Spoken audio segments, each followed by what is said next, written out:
talak yang diucapkan dengan kinayah wajib diiringi dengan niat. Apa niatnya itu yang jatuh kalau pengucapannya kinayah. Kalau pengucapannya sharih tidak perlu niat, jatuh. Manakah talak kinayah? Talak kinayah yang tidak langsung dapat diartikan secara sepakat, melainkan bisa diinterpretasikan kepada makna lain.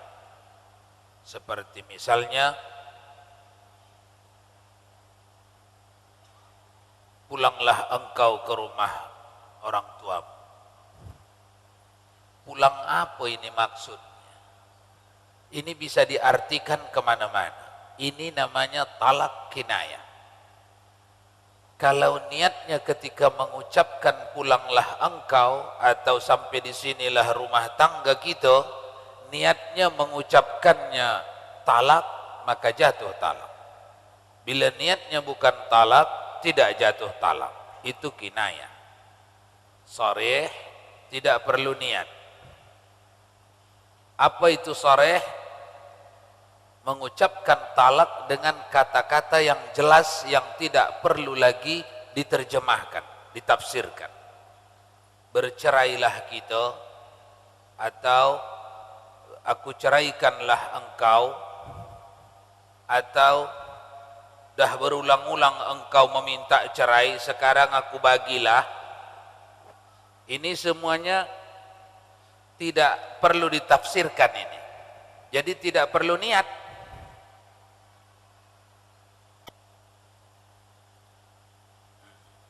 Kinayah. Macam mana? Iya, yang disebutnya di atas adalah tidak termasuk kinayah talak, yaitu seperti misalnya talakmu adalah cacat atau kekurangan, dan tidak pula saya katakan saya berikan kalimahmu atau hukummu. Ada talak kinayah di atas tapi diingkarinya di bawah, itu cacat tadi yang saya cakapkan tuh. Nah, jadi itu yang disebut, yang dibahasnya di bawah.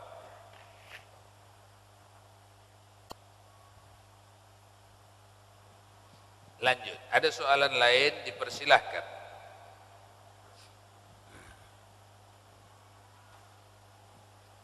Tak ada, baca Pak Said.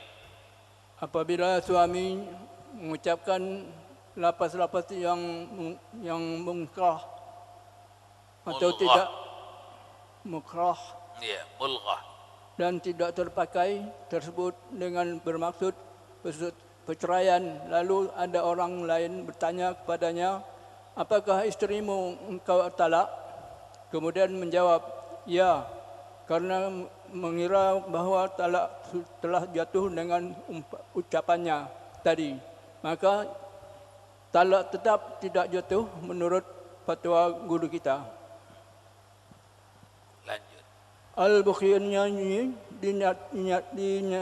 ditanyai mengenai seorang suami yang berkata kepada istrinya, engkau haram bagi diriku, dan mengira bahawa dengan perkataan itu istri jadi tertalak tiga, lalu berkata kepadanya lagi, engkau tertalak tiga, karena mengira talak tiga telah terjadi dengan ucapannya yang pertama, maka menjawab bahawa talak tidak jatuh dengan kalimat ucapannya kedua yang atas perkiraan seperti tersebut di atas, disebut habis.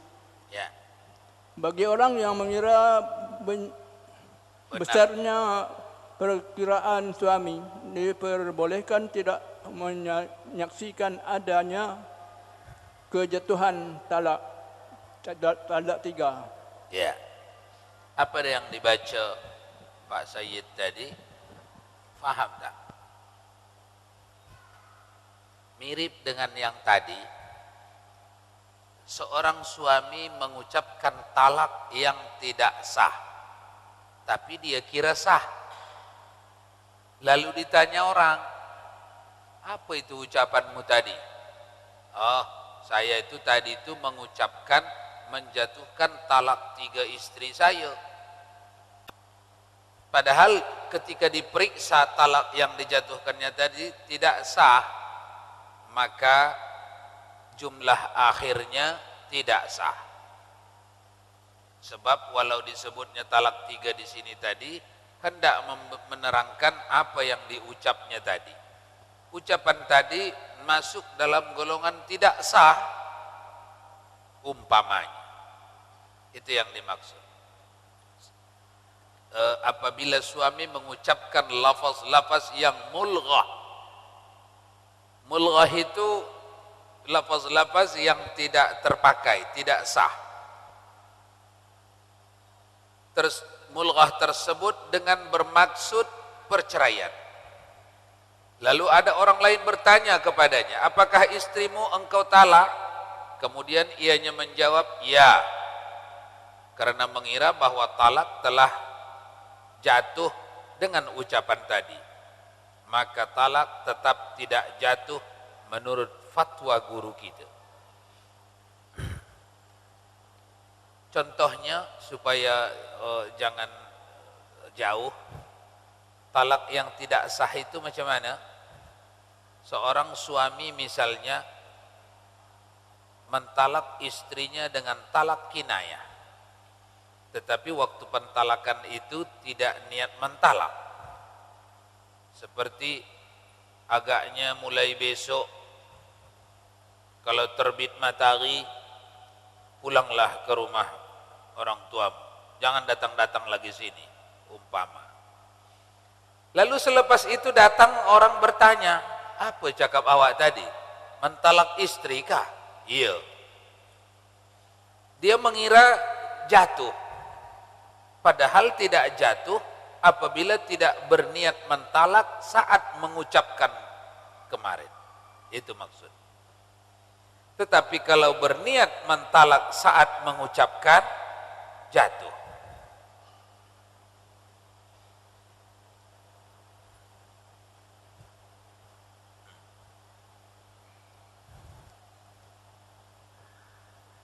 Assalamualaikum warahmatullahi wabarakatuh. Waalaikumsalam. Yang saya mau tanyakan ini sebenarnya penjelasan pada minggu yang lalu, Bu ya. Iya. Cuma sepertinya agak mengganjal sedikit di hati, Bu ya. Bagaimana apabila seorang mualaf, katakan suami istri, dulunya dia sudah nikah sah secara agama dia masa lalu. Ketika dia masuk Islam, apakah dia wajib mengulang lagi nikahnya ataukah sunnah? Tidak, sunat. Kalau sah nikahnya dalam agama dia, mengikut hukum agama dia, mengikut peraturan agama dia, lalu orang itu masuk Islam, dua-dua tidak wajib mengulang nikah, tapi sunat.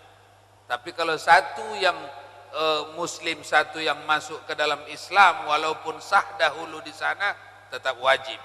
Karena tidak sah pernikahan beda agama. Satu lagi, Bu ya. Andaikan yang dua ini, katakan mereka memang sama-sama mualaf, berarti hampir dikatakan mereka belum banyak paham tentang masalah, katakanlah masalah talak ini. Andaikan si suami ini dia menjatuhkan langsung talak 3, sementara dalam keadaan emosi dan juga memang pemahaman agama tentu mereka kurang. Apakah di sini memang langsung jatuh talak 3, Bu ya? Kalau dia tak faham agama, ada 3 opsi. Opsi pertama, kalau orang ini tidak berpeluang mengetahui hukum ini, sebab mereka tinggal di satu negeri di mana di sana memang tidak diajarkan ini, dan mereka tidak mampu untuk uzlah ke negeri yang dapat dipelajari, tak mampu uzlah. Di situ tak ada, ke tempat lain pun tak mampu, mungkin berkaitan dengan nafkah, mungkin berkaitan dengan keberanian merantau dan segala macam, tidak mampu, maka orang ini tidak diwajibkan ulang nikah kembali. Sebab tidak ada yang taklif pada dirinya, tidak ada yang hendak dibebankan pada diri. Satu. Yang kedua,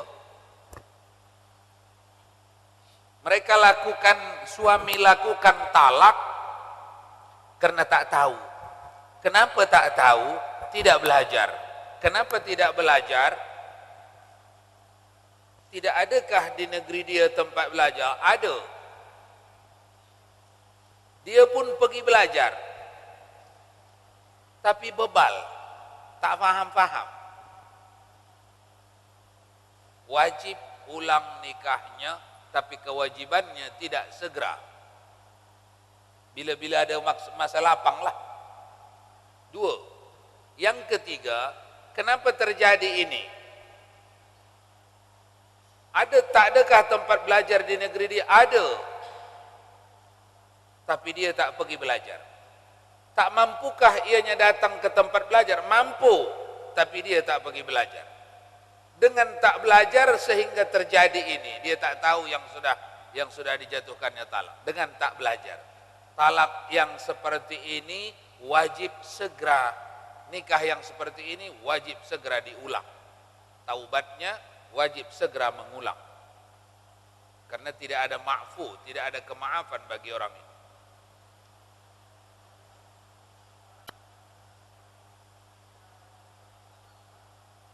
Ya, hukum talak 3 macam mana? Kita dah lewat mengaji. Cina buta lah.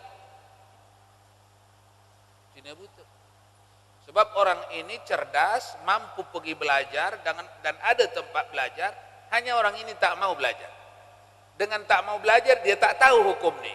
Dengan tak tahu hukum ni, maka dia langgar. Fusuk. Fasik.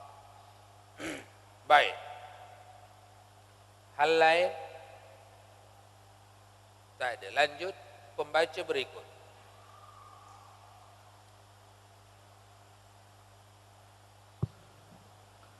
Apabila seorang suami menulis surat pertalakan yang sarih atau kinayah dan tidak niat menjatuhkan talaknya, maka tidak terpakai selama tidak mengucapkan atau melafazkannya surat pertalakan sarihnya itu sewaktu menulis atau sesudahnya. Memang adalah tidak bisa diterima ucapan suami, saya bermaksud membaca surat bukan bermaksud mentalak, karena kebiasaan terjadinya. Lafaz kinayah tidak disamakan kepada sarih dengan adanya atau didahului istri minta talak, dan tidak pula dengan adanya gorinah berupa kemarahan suami, dan juga dengan adanya di antara lafaz-lafaz kinayah mazhur diartikan sebagai talak. Sudah? Ada yang tadi di pangkal yang dibaca itu, ini talak yang ditulis, talak melalui surat. Itu yang dimaksud. Apabila seorang suami menulis surat pentalakan yang sarih atau yang kinayah dan tidak niat menjatuhkan talaknya, maka tidak terpakai. Arti tidak terpakai, tidak sah. Selama tidak mengucapkan atau melafazkan surat pentalakan sarih itu. Jadi ada 2 jenis surat, tuan-tuan. Surat talak sarih, surat talak kinayah. Talak sarih tadi dah lewat kita, tapi tertulis, bukan diucap. Dia tak niat untuk mentalak, tapi dituliskannya talak sarih. Sampai kepada dibacanya, tak niat untuk mentalak, sampai kepada istrinya, tapi lafaznya sarih. Apa itu sarih? Jelas. Hai istriku fulan binti fulan, aku talak engkau talak 3, misalnya dalam suratnya, dalam SMS-nya. Maka talak ini apabila sampai kepada istrinya dan dibaca istrinya, jatuh sarih. Kemudian kinayah apabila dikatakannya tidak, waktu menulis itu tidak niat mentalak saya, sampai pun kepada istrinya ini surat atau SMS, tidak jatuh. Karena diperlukan niat di sana. Dengan syarat ditulis si penulis lalu dibacanya dan dibaca si penerima. Itu syarat. Sama dengan akad jual beli dengan kitabah, dengan tulisan. Transaksi bank, kita tak jumpa dengan pemilik bank, tapi kita jumpa dengan kitabah, surat ikrar yang sudah ditulis oleh pihak bank, jadi sah. Atau jual beli, kita tidak jumpa dengan penjual, tapi sudah ada borang yang disiapkan penjual. Apabila dibacanya saat memberikan ke kita, entah di mana-mana dulu dibacanya waktu buat, dan apabila kita baca dan kita setuju, sah jual beli kitabah dengan tulisan. Begitu juga nikah dengan kitabah, sah dengan tulisan. Begitu juga yang sekarang ini talak dengan kitabah. Hanya karena talak ini terbagi dua, ada yang sharih, ada yang kinayah. Yang sharih takluk kepada tulisannya, yang kinayah takluk kepada niatnya. Lanjut.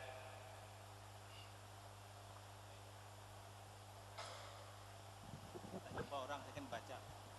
Itu apakah harus diucapkan sendiri atau cukup dalam hati aja bacanya gitu? Si pembeli. Iya. Iya, dalam hati. Dalam hatinya ditengoknya dan dia setuju, baru sah. Setujulah dia syarat yang dibuat itu, baru sah. Kalau syarat itu berat sebelah, setuju pun dia, haram bagi si pembuat, mendapat dosa bagi si pembuat. Mungkin orang ini setuju, tapi karena dia terpaksa, ada keperluan, kena beli, mesti beli. Tapi sebenarnya si pembuat tulisan ini berat sebelah. Barang yang sudah dibeli tidak dapat dikembalikan lagi. Padahal barang itu tertutup pakai plastik, tak boleh dibuka pula di kedai dia itu. Boleh buka di mana? Setelah dibayar, setelah bawa rumah baru boleh buka. Bila terdapat cacat tak boleh dikembalikan sebab ada sudah kitabah dia, tulisan dia. Barang sudah beli tak boleh kembalikan. Ini penjual yang zalim. Kalaupun dengan terpaksa orang ada hajat kepada barang terpaksa beli, orang akan beli, tapi setiap membeli orang yang terpaksa, selama itu tetap mendapat dosa orang yang membuat, yang punya barang. Jadi kalau membuat akad, hendaklah akad yang adil. Sebab di antara 10 orang yang membacanya, yang membelinya, mungkin ada 5 orang beli karena dia amat berhajat kepada barang itu, dia beli. Padahal dia merasa dizalimi. Ada tak tulisan produk begitu? Barang ini kalau sudah dibeli tak dapat dikembalikan lagi. Padahal barang itu tak bisa dibuka, tertutup plastik, tak boleh pula dibuka plastiknya. Kalau dah buka dah pasti jadilah. Atau barang itu bukan sebangsa yang dapat langsung diperiksa, seperti kitab-kitab yang tebal-tebal, dia tak sempat kita memeriksa di kedai dia itu berlembar-lembar. Sebab kitab biasanya 10 jilid, 20 jilid, satu jilidnya segini. Nanti kalau ada cacat, dah sampai rumah baru tahu kita. Dah baca, dah 2 bulan, 3 bulan baru tahu. Ada rupanya yang koyak, ada yang macam-macam cacat. Ini namanya khiyar aib. Khiyar aib. Yang pada adatnya tak mampu orang memeriksanya 2-3 hari, 2-3 bulan baru mampu orang memeriksanya, maka 2-3 bulan khiyarnya itu. Lanjut. Lagi, ya. Masalah talak ini tadi Bu ya. Iya. Katakanlah talaknya ini talak kinayah. Berarti dia akan tergantung daripada niatnya. Apakah masalah niat ini nanti bakal diaudit juga di akhirat Bu ya? Iya. Seperti bagaimana diisyaratkan seperti surat Yasin itu. Iya. Niat ini terutama, paling utama besok. Dari niat nih berangkat pemberian imbalan, pahala dan pemberian siksa dari niat. Ma yalfizu min qaulin illa ladaihi raqibun wa atid. Yang dicatat raqib dan atid itu dimulai dari niat orang itu. Jadi semua di akhirat berangkat dari niat. Apa yang diniatkannya? Nah, dari situ pemberian pahala atau dosa. Baik, lanjut.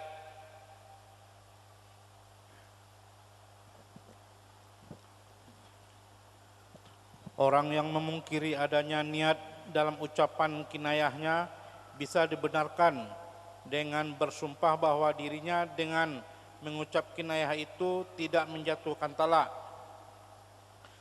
Maka ucapan keterangan yang diterima mengenai adanya atau tidak adanya niat adalah ucapan dari yang berniat, karena niat tidak bisa diketahui selain dari dirinya.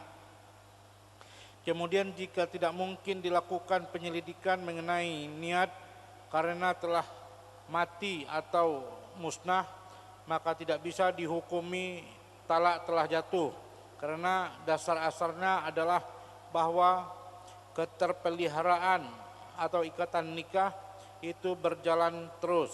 Ya. Ada masalah? Faham tak yang dibaca? Kalau faham jangan kita urai, lanjut aja terus. Belum? Ada orang mentalak dengan kinayah. Kinayah tadi wajib niat. Apa niat awak waktu mengucap tu? Udahlah, mulai besok kita masing-masing je lah kita. Tak payah lagi kita berumah tangga lagi. Apa niat awak waktu mengucap itu? Sebenarnya niat dia umpama. Sebenarnya niat dia bercerai. Tapi waktu ditanya besoknya, dia kata, tak, bukan maksud saya nak bercerai. Dimenangkan jawaban dia, walaupun dia berdusta. Urusan dusta dia besok urus dengan Allah.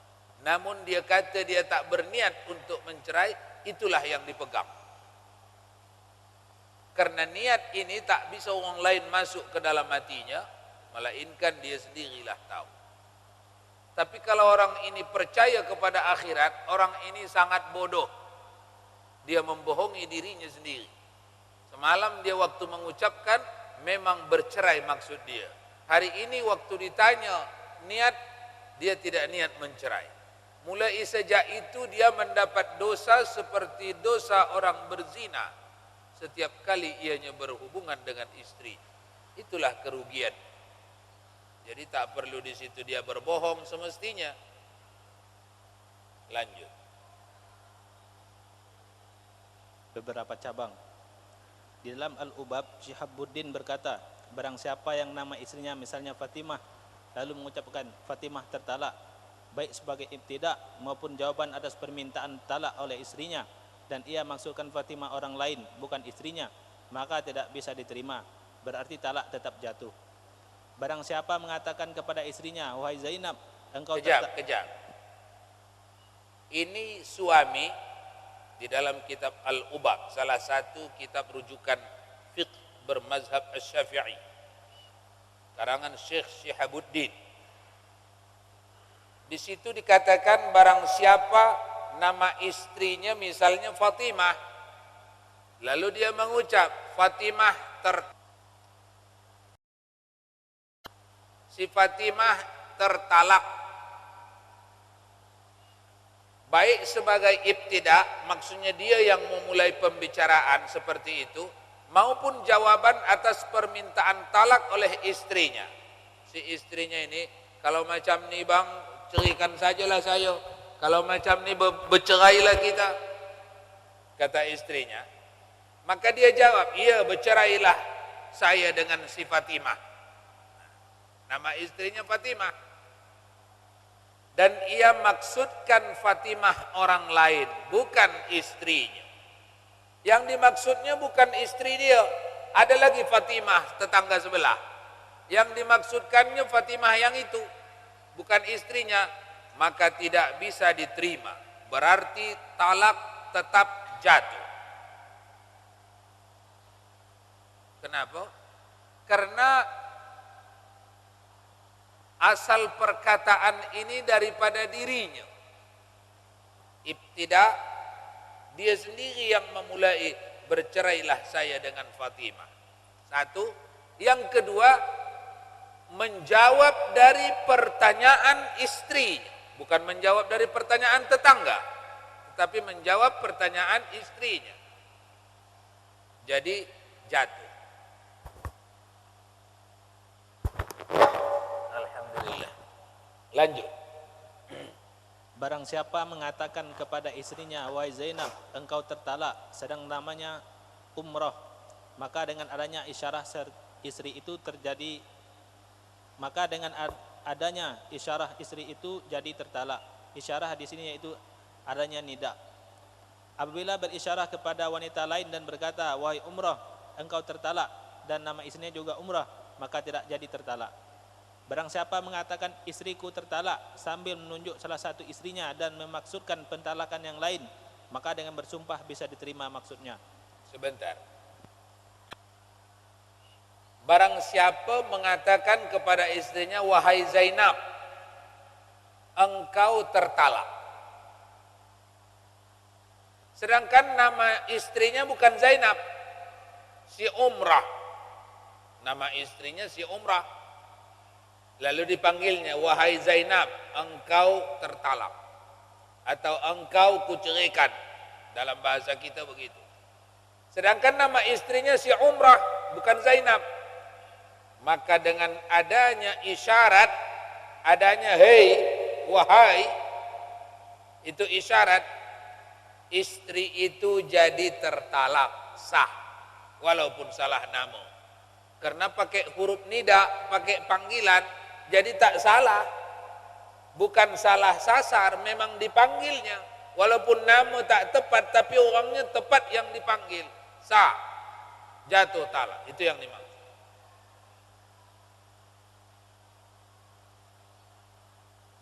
Apabila berisyarat kepada wanita lain dan berkata, wahai umrah, engkau tertalak, dan nama istrinya juga umrah, maka tidak jadi tertalak. Berisyarat kepada orang lain. Kebalikan yang tadi, istrinya ini namanya umrah. Ada orang lain di sana namanya Habibah. Tapi dipanggilnya itu umrah. Hai umrah, engkau saya ceraikanlah. Tidak jatuh. Karena isyarat tangan dia atau tunjukkan dia bukan ke istrinya, tetapi ke orang lain.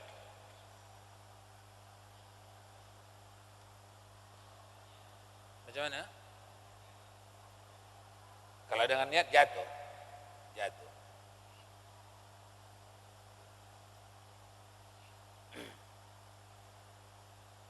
Kemudian barang siapa mengatakan istriku kuceraikan, istriku tertalak, istriku kuceraikan, katanya.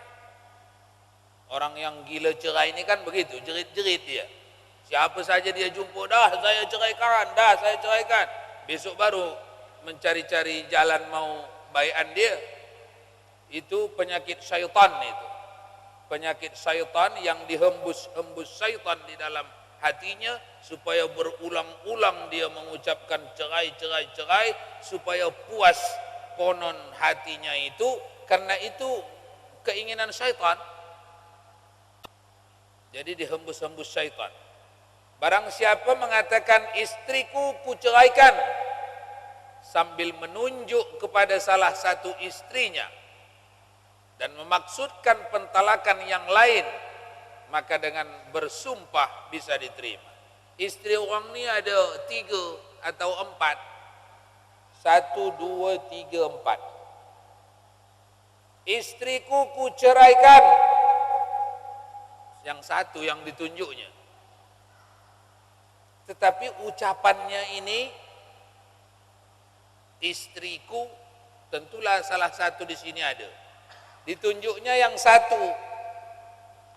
Ini antara lafaz sharih dengan kinayah. Kalau dikatakan soreh, istrinya bukan 1, 4 umpama. Kalau dikatakan soreh, mesti jelas, ini tak jelas, yang mana 1. Kalau dikatakan tangannya ini menunjuk ke sini, ini pun istrinya juga. Jadi para ulama bertikai kesimpulannya, ini masuk ke wilayah kinayah.